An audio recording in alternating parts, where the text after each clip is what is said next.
Bienvenue dans la version française de 2050 Investors, le podcast qui décrypte les tendances de l'économie et du marché pour relever les défis de demain. Je suis Kokou Agbobloua, responsable mondial de la recherche économique, cross-asset et quantitative de Société Générale. Dans chaque épisode de 2050 Investors, je mène l'enquête sur une grande tendance qui impacte l'économie, la planète, les marchés et vous.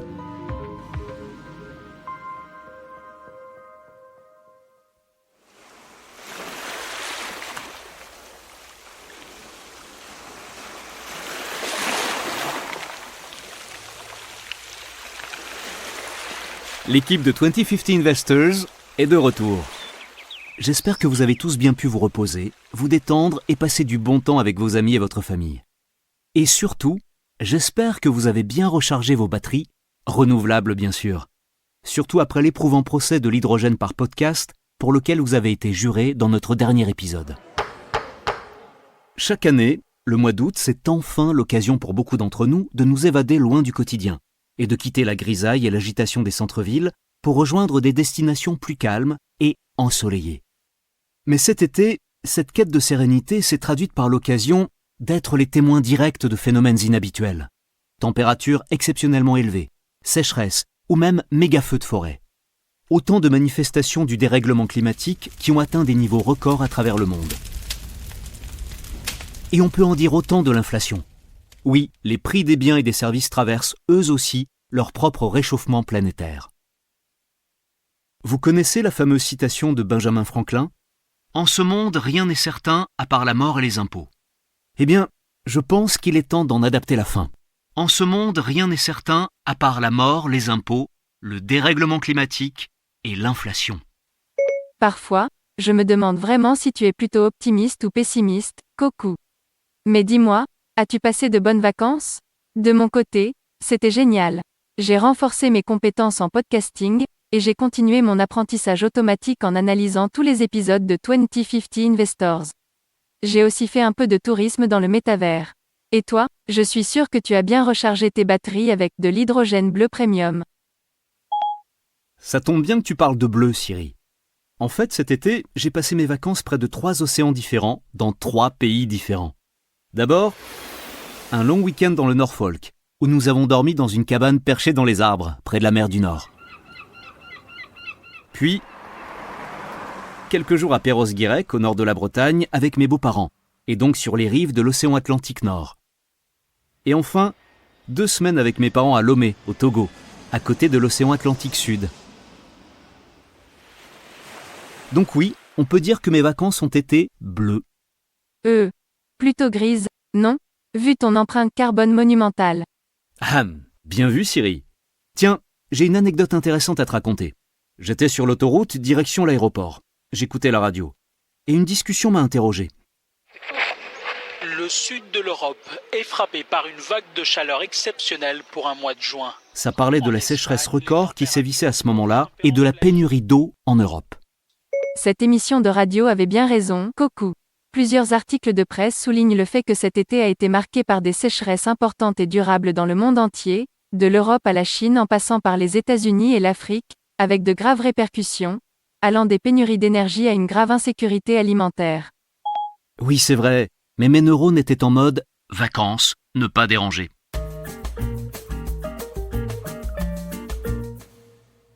Sur le coup, je me suis quand même dit qu'il y avait un truc qui clochait.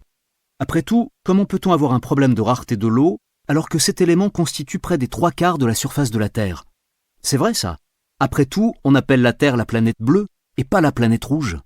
Malheureusement, l'eau potable n'est peut-être pas aussi abondante et abordable dans le monde qu'on ne le croit. Et je ne préfère même pas penser à la situation pour les générations à venir. Tu as raison. Mais en tout cas, maintenant que mes neurones sont à nouveau opérationnels, tout ça m'inspire quelques questions importantes. Pourquoi manque-t-on d'eau potable ? Et concrètement, combien de pays sont en situation de précarité hydrique ? Y a-t-il un lien entre l'empreinte carbone et l'intensité en eau des industries et des produits que nous consommons ? Est-ce qu'on ne pourrait pas, tout simplement, construire plein d'installations de dessalement dans le monde entier pour rendre l'eau de mer potable ? Et enfin, comment les services de distribution d'eau cherchent-ils à résoudre ce problème à l'aune du changement climatique et de la croissance de la population mondiale ? Ou en d'autres termes, Petite dédicace à tous les fans de science-fiction qui m'écoutent, le monde finira-t-il par ressembler au livre de Frank Herbert, Dune ? Dans cette dystopie écologique, les habitants de la planète désertique Arrakis portent des combinaisons spéciales, les distilles, qui permettent de récupérer tous les fluides corporels de leurs porteurs pour les recycler en eau potable. Démarrons notre enquête. L'eau fait l'objet de plusieurs idées reçues et de nombreux malentendus. Alors, avant de rentrer dans le vif du sujet, je vous propose d'en dissiper quelques-uns en revenant sur 2 concepts importants. Vous êtes prêts ? Tout d'abord, la distinction fondamentale entre quantité et qualité. Tenez, pour un occidental par exemple, la première chose qui vient à l'esprit quand on parle d'eau propre, c'est l'eau courante, celle qui coule du robinet. Oui, on s'en sert tout le temps, pour se laver les dents, pour prendre une douche. On a un peu l'impression que c'est une ressource illimitée. On peut aussi penser qu'elle est approvisionnée à l'infini par l'eau de pluie, ou même par les inondations. Il faut bien l'avouer, il n'y a pas beaucoup de ressources précieuses dans cette planète qui tombent littéralement du ciel.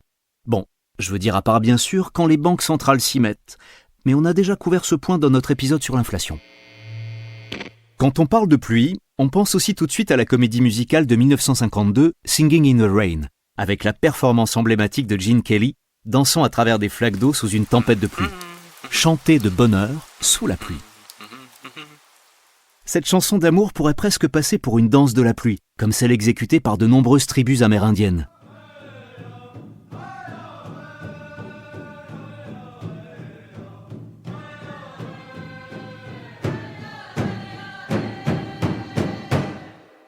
D'ailleurs, un petit point intéressant en passant. Toutes les sociétés, à travers le temps et à travers chaque continent, ont mis au point leurs propres techniques pour invoquer la pluie. Mais les Chinois sont les seuls à avoir eu l'idée de tirer des roquettes dans le ciel pour disperser les nuages de pluie avant les Jeux Olympiques de Pékin 2008, pour garantir que la météo serait au beau fixe. Pour faire encore une fois référence au livre Dune, qui a été récemment adapté à l'écran, c'est vraiment un luxe réservé aux nations dotées d'eau en surabondance. Ok, revenons à la quantité et à la qualité. D'après un article intitulé « Combien d'eau y a-t-il sur Terre ?», publié sur le site earthhow.com, 71% de la surface de la Terre est constituée d'eau. Traduction, notre planète contient environ 1200 milliards de litres. Mais le problème, c'est que 97,2% de cette eau est de l'eau salée dans les océans, qui n'est pas potable. On ne compte que 2,5% d'eau douce, dont 2,1% est piégée dans les glaciers. Seulement 0,65% de cette quantité se trouve dans les eaux souterraines. Et le reste, c'est-à-dire un tout petit 0,02% dans les lacs et dans l'humidité du sol. Deuxième concept clé, la distinction entre le stock et les flux. Quand on pense à l'eau, on pense d'abord à l'endroit où on peut la trouver, le stock. Mais il faut aussi tenir compte de la manière dont elle se déplace, les flux. L'eau se déplace continuellement dans la nature en suivant 3 étapes, l'évaporation, la condensation et le ruissellement. Les courants océaniques sont comme des transporteurs géants qui déplacent en permanence d'énormes quantités d'eau. C'est le fameux cycle de l'eau, un processus délicat qui permet de reconstituer des réserves d'eau à la surface de la planète. En fait, c'est un véritable mécanisme naturel de captage et de stockage de l'eau propre. Captage et stockage propre, ce n'est pas encore un concept lié à l'hydrogène ça ? Ce procès t'a vraiment marqué, coucou. Siri. Mais revenons à l'eau, et à une question clé pour notre enquête. Comment le changement climatique perturbe-t-il cet ingénieux cycle de l'eau ? Un article de l'ONG Climate Reality Project souligne ce qui est à première vue une contradiction. Le changement climatique augmente les risques de fortes pluies, et aussi les risques de sécheresse extrêmes. En fait, le cycle de l'eau dépend beaucoup de la température et de la pression atmosphérique. Pourquoi ? Pensez à l'effet papillon. La hausse des températures va affecter directement la concentration de vapeur d'eau, et donc les formations des nuages, et donc les précipitations, et donc les débits des cours d'eau. Plutôt clair, non ? Et le truc, c'est qu'avec le changement climatique, le cycle est intensifié. Par exemple, une température de l'air plus élevée se traduit par plus d'évaporation de l'eau, et l'air, plus chaud, peut contenir plus de vapeur d'eau, ce qui entraîne des tempêtes de pluie intenses qui provoquent des inondations dans le monde entier. De telles quantités d'eau qui tombent en peu de temps ne peuvent tout simplement pas être absorbées par le sol aussi vite. Et ça donne des tragédies. comme on peut l'observer actuellement au Pakistan.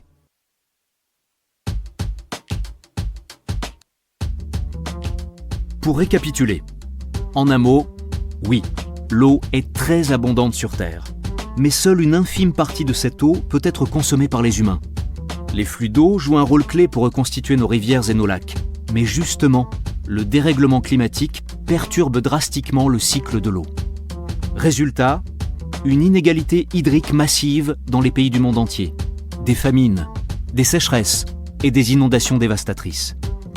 Ce n'est pas pour rien que le rapport de 4000 pages du GIEC intitulé « Changement climatique 2022, impact, adaptation et vulnérabilité » revient longuement sur ce sujet.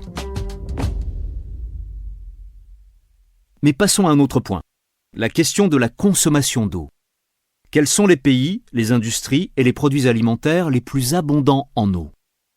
Bon, à part dans Dune, le gonflement hydrique n'est pas encore un vrai concept. Mais l'empreinte hydrique, qu'on appelle aussi l'empreinte eau, oui. D'ailleurs, vous connaissez la vôtre ? Et saviez-vous que l'empreinte hydrique d'une personne est en fait étroitement corrélée à son empreinte carbone ? Un épisode de la série En bref sur Netflix apporte un éclairage concret sur la crise de l'eau. Ça se passe dans la ville du Cap en Afrique du Sud. Le Cap, c'est la première grande ville à avoir adopté une stratégie de coupure planifiée de l'approvisionnement en eau, car ses réservoirs étaient vides. Sans cela, 4 millions de personnes auraient tout simplement cessé d'avoir de l'eau potable à une date bien précise, le 12 avril 2018. C'était ce qu'ils avaient appelé le jour zéro, le jour où les robinets de la ville étaient censés être vides. Concrètement, sans la stratégie de coupure d'eau, les habitants auraient dû faire la queue pour aller chercher leur quota quotidien d'eau dans les points de collecte d'eau de la ville. Ce scénario catastrophe a été évité de justesse. Au cours des prochaines décennies, des villes telles que Sao Paulo, Melbourne, Jakarta, Londres, Pékin, Istanbul, Tokyo, Bangalore, Barcelone ou encore Mexico sont menacées à leur tour de faire face à un jour zéro similaire en raison du changement climatique. Et la série montre que d'ici 2040, la plupart des pays du monde n'auront pas assez d'eau potable pour répondre à la demande de leur population. Waouh, ça fait vraiment peur. Et ça appelle à une question évidente, celle de la demande. Au fait, quelle quantité d'eau on consomme, nous, les humains ? En fait, la consommation d'eau suit à peu près la même tendance que celle de la consommation mondiale d'énergie et de la combustion de combustibles fossiles, qu'on a évoqué dans l'épisode « La grenouille et le changement climatique ». On connaît le topo. Croissance démographique, urbanisation, agriculture intensive. D'ailleurs, en parlant de grenouilles, avec toutes ces histoires, on risque bien de manquer d'eau pour faire bouillir notre grenouille proverbiale. C'est le comble, non ? Je crois qu'on est bon pour changer le titre de cet épisode. Que pensez-vous de la grenouille et le barbecue ? Blague à part, les chiffres sont affolants. La consommation d'eau a presque été multipliée par 7 au cours du siècle dernier. D'après le site ourworldindata.org, l'utilisation mondiale d'eau douce est passée de 671 milliards de mètres cubes en 1901 à 4000 milliards de mètres cubes en 2014. Et ça, c'était il y a 8 ans. Selon le site water.phila.gov, un habitant moyen des États-Unis utilise environ 380 litres d'eau par jour. Une baignoire remplie, 137 litres. 6 à 8 chasses d'eau tirées par jour, 90 litres. Une douche de 10 minutes avec un débit de 7,6 litres par minute, 76 litres. Un cycle de lave-linge, 57 litres. Se rincer le visage, se brosser les dents, se laver les mains, 10 litres. Et la liste pourrait continuer encore et encore. Voilà pour notre usage personnel de l'eau. Et dans le monde de l'industrie, est-ce que les chiffres sont vraiment plus élevés ? En cherchant la réponse à cette question, je suis tombé sur un article publié sur le site smarterbusiness.co.uk, intitulé simplement « Les secteurs qui consomment le plus d'eau ». Alors, qui sont les 5 champions de la consommation d'eau ? À la première place, la culture des fruits et des légumes, les cultures les plus assoiffées étant le blé, le maïs, le riz, le coton et la canne à sucre. À la deuxième place, l'industrie textile. Écoutez bien. La production d'une seule paire de jeans nécessite près de 7600 litres d'eau. C'est notamment dû au fait que le processus de teinture des tissus est très gourmand en eau. En troisième place, l'industrie de la viande. Elle concentre environ un tiers de l'empreinte hydrique totale de l'agriculture. En quatrième place, le secteur des boissons.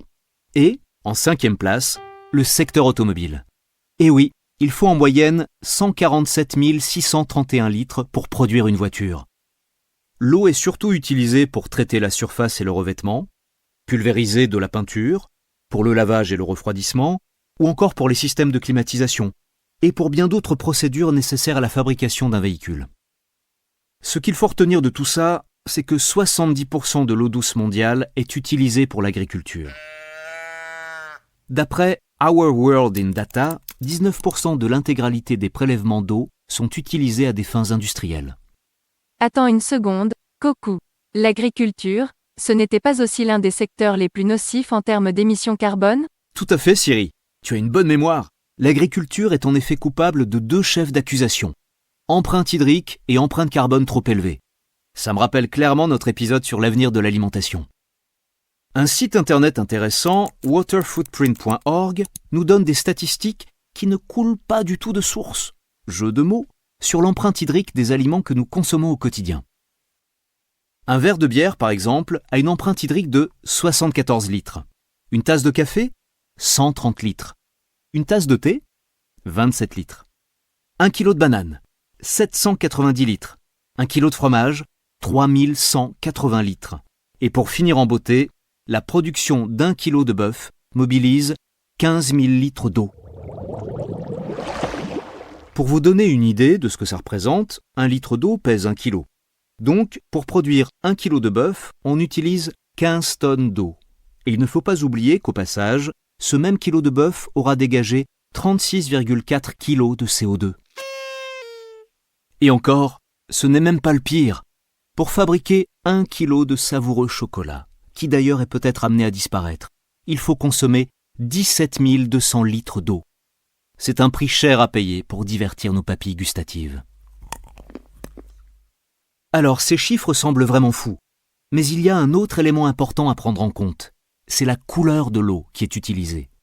Un peu comme pour l'hydrogène, il y a aussi des eaux bleues, vertes et grises.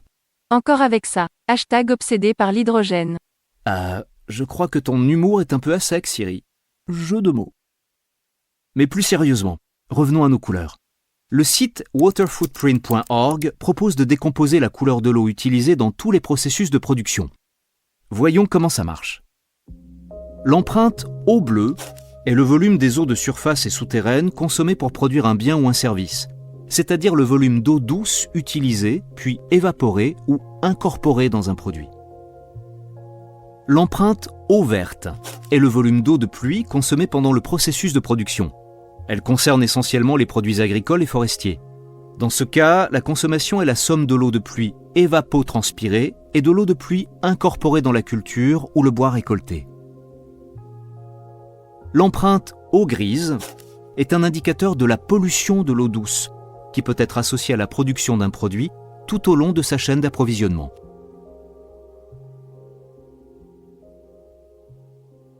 Je sais, ça fait beaucoup d'informations. Mais croyez-moi, ce sont des concepts importants, qui deviendront certainement très pertinents dans les années à venir. Mais pour l'heure, il est temps de parler des solutions. Est-ce qu'on va devoir porter des combinaisons distill comme dans Dune dans un avenir proche ? Pour répondre à cette question, j'ai vu un documentaire intéressant qui a été diffusé sur la chaîne CNBC et qui s'appelle sobrement « Le dessalement de l'eau de mer peut-il sauver le monde ?» On y apprend que 1 personne sur 3 dans le monde n'a pas accès à l'eau potable. Et que d'ici 2050, plus de la moitié de la population mondiale vivra dans des zones de stress hydrique. Ça fait tout de même 4 milliards de personnes. Siri, tu peux me commander 5 combinaisons distill sur Amazon avant qu'elles ne soient hors de prix à cause de l'inflation bleue ? Plus sérieusement, il existe 2 procédés de dessalement. Le premier, c'est ce qu'on appelle le dessalement thermique. C'est une technique assez ancienne. Elle consiste tout simplement à faire bouillir de l'eau, en vérifiant bien sûr qu'il n'y a pas de grenouilles cachées à l'intérieur, pour capter la vapeur qui se dégage et la transformer en eau douce. Le deuxième procédé, c'est l'osmose inverse. Il a été inventé dans les années 1960. Cette technique n'utilise pas de chaleur. Il s'agit de pressuriser l'eau et de la faire passer à travers une membrane pour la séparer du sel. L'osmose inverse est plus rentable que le dessalement thermique, et c'est une méthode couramment utilisée au Moyen-Orient et en Afrique par exemple. L'Arabie saoudite et les Émirats arabes unis, qui ne sont clairement pas des pays abondants en eau, produisent à eux seuls 25% de l'eau douce dessalée dans le monde. Mais il y a un mais. J'en étais sûre, il y a toujours un mais. C'est vrai. Le problème, c'est que le dessalement est très énergivore. Il est coûteux et a un impact écologique négatif pour la vie marine. Il faut mobiliser beaucoup d'énergie pour briser le lien entre l'eau et le sel. Et il faut encore plus d'énergie pour extraire l'hydrogène d'une molécule d'eau. En fait, il est 25 fois plus énergivore de dessaler que d'opter pour une autre alternative. Et ce n'est pas tout. Le produit dérivé du dessalement est une eau hyper salée qu'on appelle la saumure. Et quand elle est rejetée dans l'océan, elle coule et détruit la faune et la flore des fonds marins. En plus, il faut quand même ajouter que ce processus n'est efficace qu'à 50%. Traduction. Pour chaque litre d'eau dessalée, nous produisons 1,5 litre de saumure. La vraie solution, c'est d'améliorer l'efficacité de notre approvisionnement en eau et de sa chaîne de valeur grâce à la technologie. On peut penser à de l'eau intelligente, un peu à la manière des villes intelligentes. Le documentaire montre l'exemple concluant d'Israël, qui est aujourd'hui en état d'abondance hydrique. Comment ont-ils fait ? Voici quelques bonnes pratiques mises en avant. Remplacer l'irrigation par submersion par une irrigation goutte à goutte ou micro-irrigation. Mettre en place des cultures résistantes à la sécheresse. Traiter les eaux usées dans une optique d'utilisation agricole. Modérer notre utilisation d'eau. Réparer les fuites sur les réseaux de canalisation. Oui, c'est un vrai problème. 42% de l'eau est gaspillée comme ça. Et puis, il y a aussi une autre solution plutôt simple. C'est d'y mettre un prix. Faire payer davantage l'eau limitera automatiquement le gaspillage. Et oui, quand quelque chose est cher, on a tendance à ne pas le gaspiller. C'est le même concept que la mise en place d'une taxe carbone pour inciter les entreprises à réduire les émissions. Vous souvenez-vous de l'histoire du jour zéro au Cap dont on a parlé tout à l'heure ? Eh bien, quand les gens ont commencé à se soucier de l'eau et à la prendre au sérieux, ils ont réussi à repousser ce fameux jour zéro de quelques semaines, puis de quelques mois, et maintenant, indéfiniment. La consommation de la ville a chuté de 50%. Bon, pour être tout à fait honnête, il faut aussi avouer qu'il a plu. Oui, et ça a clairement aidé. Pour cette fois, en tout cas. Et puisqu'on parle de gestion de l'eau, abordons le dernier volet de cette enquête, les services de distribution d'eau. Quelles solutions durables sont mises en place à leur niveau pour relever ce défi de taille ? Je vous propose d'approfondir cette question avec Madame Jo Harrison, qui travaille chez United Utilities, un fournisseur de services d'eau et d'assainissement dans le nord-ouest de l'Angleterre. Bonjour Jo. Tout d'abord, merci beaucoup de participer à cette émission. Je vous en prie, Coucou. Merci à vous de m'avoir invité, je suis ravie d'échanger avec vous. Alors, pour situer un peu, pendant cet épisode de 2050 Investors, on a beaucoup parlé de l'avenir de l'eau et de l'approvisionnement en eau. Et vous allez pouvoir nous aider à y voir plus clair. Ma première question concerne le changement climatique. À votre avis, quel sera son impact sur l'approvisionnement en eau douce ? Le changement climatique va avoir un impact sur l'approvisionnement en eau douce, et même plusieurs impacts. On va être touché par des changements dans les précipitations, par des changements de température, et aussi par toutes les conséquences plus larges que ces changements entraîneront sur l'environnement. D'ailleurs, l'un des impacts que nous constatons déjà, c'est le changement de la température de nos réservoirs. Sur les 10 dernières années, la température de nos réservoirs a augmenté d'1 degré. Cette augmentation de 1 petit degré a conduit à une prolifération accrue d'algues, et donc à une modification de la turbidité de l'eau, mais aussi de son goût, de son odeur et de son apparence. Et tout ça, ça veut dire qu'on doit mettre en place des processus de traitement supplémentaires pour pouvoir, bien sûr, rendre cette eau propre à la consommation. Et parfois, on ne peut tout simplement pas la traiter, ce qui limite encore davantage la quantité d'eau disponible dans notre région. Voilà pour un exemple d'impact immédiat qu'on subit dès aujourd'hui. Mais les températures plus élevées vont aussi affecter la façon dont on va traiter les eaux usées. Parce que si la température des rivières augmente, ça veut dire qu'on va devoir se conformer à des normes toujours plus strictes pour garantir que la qualité de l'eau en aval n'est pas dégradée. Maintenant, pour parler des précipitations. On le sait, nous allons avoir des hivers plus chauds et plus humides, des tempêtes plus intenses et encore une fois, plus d'inondations, en particulier dans les zones urbaines. Et puis, nous allons voir des étés plus secs et plus chauds. Et ça, c'est un enjeu majeur pour nous, dans le nord-ouest de l'Angleterre, parce que la majeure partie de notre approvisionnement en eau Plus de 95% de notre approvisionnement en eau, pour être exact, provient de réservoirs qui récupèrent l'eau de pluie. Et quand toute une région est alimentée par des réservoirs, l'impact est doublé, si on peut dire. Parce que quand il fait chaud et sec, la consommation d'eau augmente. Et dans le même temps, comme il pleut moins, l'approvisionnement en eau diminue. C'est donc l'un des leviers sur lesquels on doit travailler dans le Nord-Ouest. On doit changer ce mix d'approvisionnement et miser davantage sur les sources d'eau souterraines pour équilibrer un peu l'offre et la demande en eau. Voilà pour les effets immédiats et directs, mais il y a aussi une multitude d'impacts secondaires à prendre en compte. On peut penser à l'augmentation du nombre de glissements de terrain, qui nuisent à la qualité de l'eau et qui sont dus tout simplement à la déstabilisation des terres en raison des tempêtes plus intenses. Il y a aussi le risque accru de feux de forêt. Un grand nombre de nos réservoirs sont situés à proximité de zones montagneuses recouvertes de tourbes, et cette tourbe est très inflammable. On a dû faire face à un certain nombre de feux de forêt dans les dernières années, et tout ça a un impact sur l'approvisionnement en eau, dans la mesure où ça affecte clairement, tout simplement, sa qualité. Voilà, donc on peut dire que le changement climatique va avoir un impact certain et même plusieurs impacts. Il va aussi modifier la résilience des communautés qu'on dessert, et il peut aussi potentiellement affecter la santé de nos clients. Tous ces risques nous amènent à modifier en profondeur la façon dont on conduit nos activités. Waouh, c'est passionnant. Mais je dois avouer aussi que ça fait peur de penser à tous ces défis qu'il va falloir relever. Si je comprends bien, il va falloir diversifier l'approvisionnement en eau et aussi rendre tout ce processus plus résilient. Alors comment fait-on ? Comment les fournisseurs de services d'eau comme le vôtre, United Utilities, vont faire pour se préparer aux pénuries d'eau à venir ?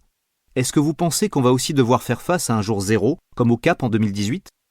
À ce sujet, on travaille en étroite collaboration avec le gouvernement et les régulateurs au Royaume-Uni pour vraiment réfléchir à ce qu'on va devoir faire à l'avenir. On suit une approche très structurée en mettant en place ce qu'on appelle une planification des ressources en eau.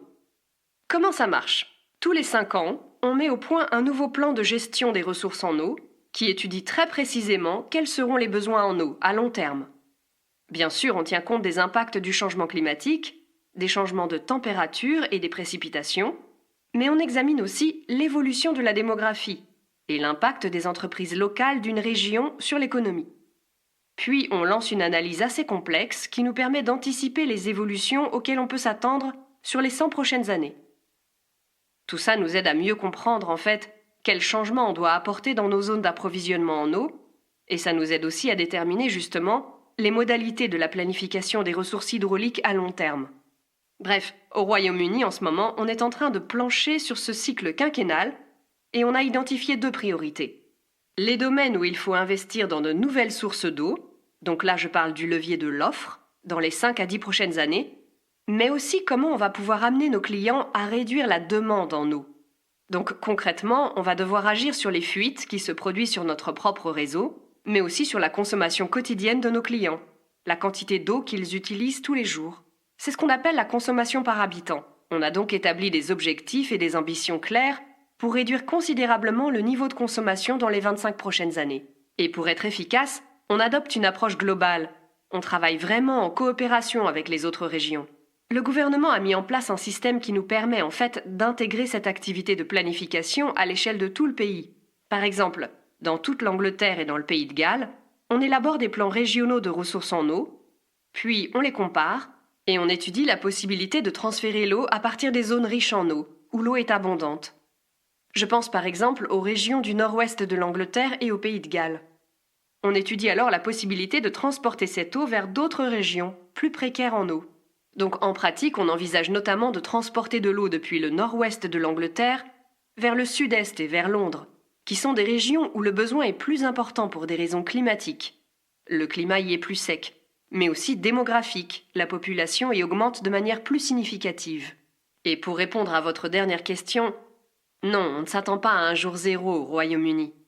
Mais on est tout à fait conscient que les pénuries d'eau vont s'aggraver et que l'eau va devoir être traitée comme une ressource bien plus précieuse que l'image qu'on s'en fait aujourd'hui. Pour relever ces défis, on va devoir adapter nos process d'entreprise, mais nos clients vont aussi devoir changer leurs habitudes. C'est vraiment indispensable. Et oui, ça va être un enjeu de taille. Mais en parlant de consommation, pendant notre enquête, on a constaté que 97% de la surface de la Terre était constituée d'eau de mer.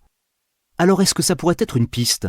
Est-ce que vous pensez qu'à terme, les fournisseurs de services d'eau vont être obligés d'investir en masse dans ces installations de dessalement pour garantir justement l'approvisionnement en eau de la population mondiale, qui, comme on le sait tous, ne cesse de croître?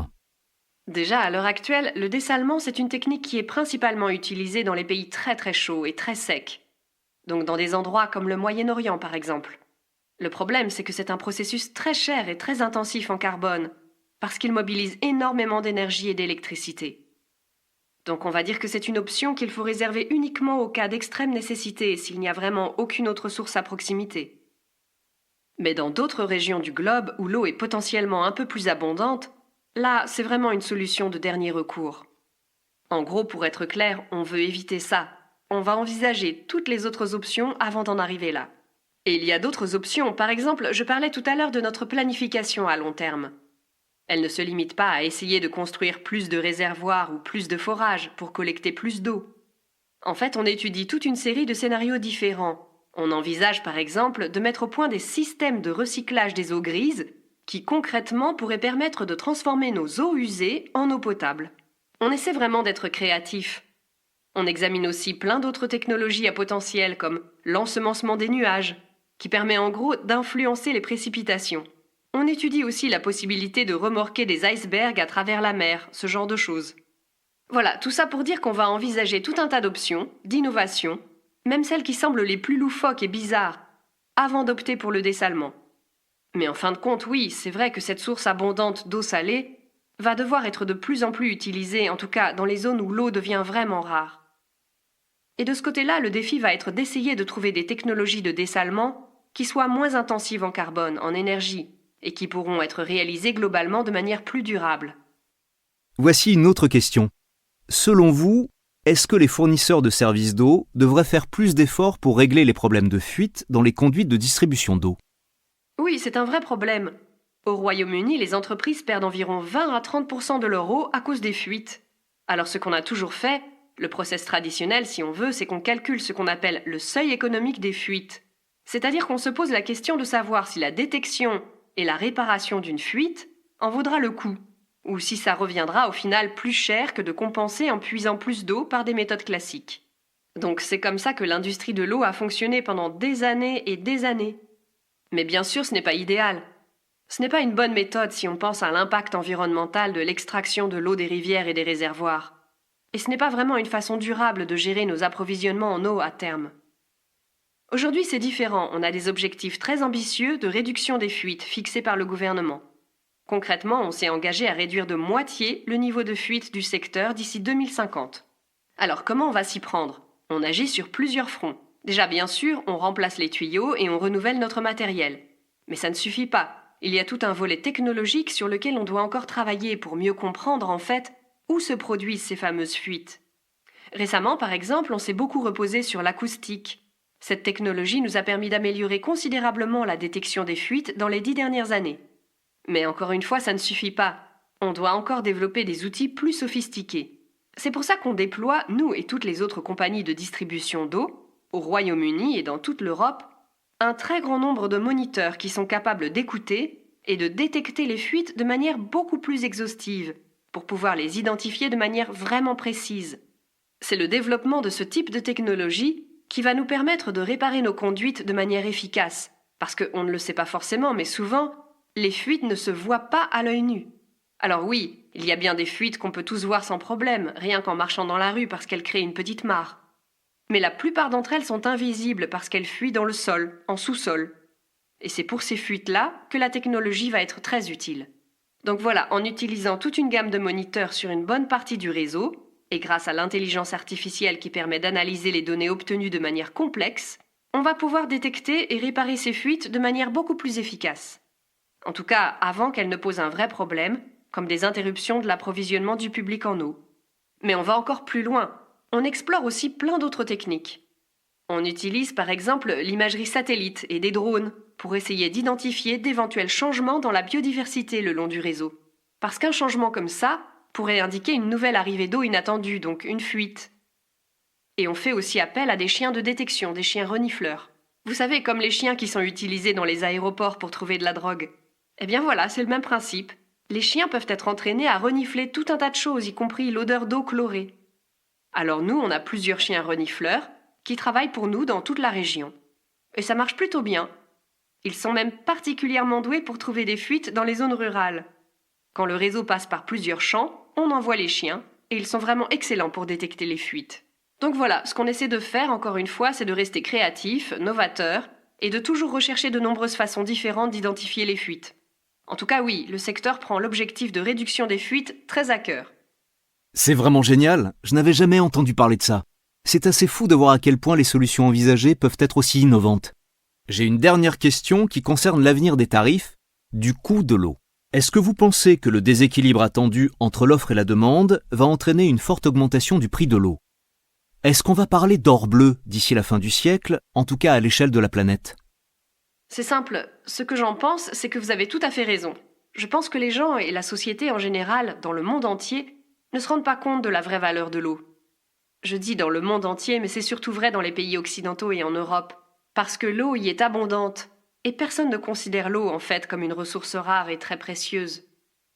Donc oui, il est évident que les entreprises doivent faire plus d'efforts et jouer un rôle actif pour protéger les ressources en eau. Mais les particuliers vont devoir jouer le jeu aussi. On va devoir changer nos habitudes au quotidien pour arrêter de gaspiller l'eau, et beaucoup de gens ont déjà commencé à le faire, bien sûr. Mais pour que ces changements de comportement soient généralisés et durables, pour que tout le monde prenne bien conscience de la valeur de l'eau, oui, il va falloir que l'eau devienne un bien plus cher. On va donc voir l'eau devenir une marchandise de plus en plus précieuse, et on peut déjà constater une certaine instabilité à ce niveau-là dans le monde entier. On voit des pays qui changent leurs habitudes en matière d'utilisation de l'eau, et l'impact significatif que ça peut avoir sur un autre pays. C'est un phénomène qu'on peut observer dans certaines régions d'Afrique, du Moyen-Orient et de l'Extrême-Orient. Donc l'enjeu, ça va être d'équilibrer un peu tout ça. Trouver un équilibre entre la réduction de la disponibilité des ressources en eau, les impacts du changement climatique, mais aussi les conséquences désastreuses d'une trop grande quantité d'eau. On l'a bien vu ces dernières semaines au Pakistan. De l'eau en abondance, mal gérée, peut avoir un impact énorme sur les communautés. En fait, le problème est vraiment bipolaire. Il faut trouver un équilibre parce que, qu'il y ait trop d'eau ou pas assez d'eau, le résultat sera le même. Ce sont les communautés rurales et les plus pauvres qui vont être impactées. Merci beaucoup, Joe. Nous pourrions continuer cette conversation pendant des heures. C'est vraiment un sujet complexe et passionnant. Merci beaucoup sincèrement d'avoir pris le temps de nous répondre de manière aussi claire et pertinente. Merci beaucoup pour l'invitation. C'était un plaisir, vraiment. À bientôt.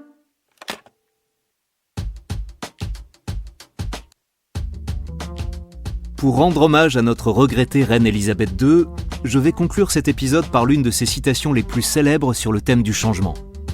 Et oui, après tout, c'est la monarque qui a régné le plus longtemps, pendant plus de 7 décennies tout de même. Alors, on peut dire qu'elle a des choses intéressantes à nous apprendre sur le changement. C'est parti. Il convient de rappeler que ce sont souvent les petits pas, et non les pas de géants, qui apportent le changement le plus durable.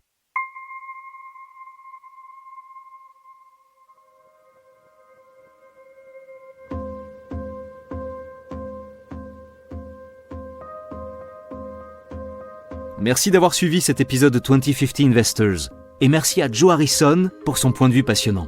J'espère que cet épisode vous aura aidé à mieux saisir les enjeux liés à l'eau et à comprendre comment nous devrons nous y adapter d'ici 2050. 2050 Investors est disponible sur toutes les plateformes de podcast et de streaming.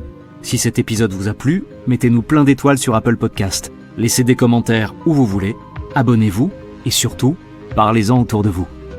Rendez-vous au prochain épisode. Et en attendant, hydratez-vous.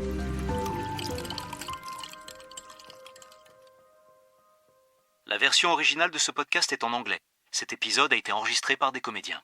Ce podcast traite des marchés financiers mais ne recommande aucune décision d'investissement particulière.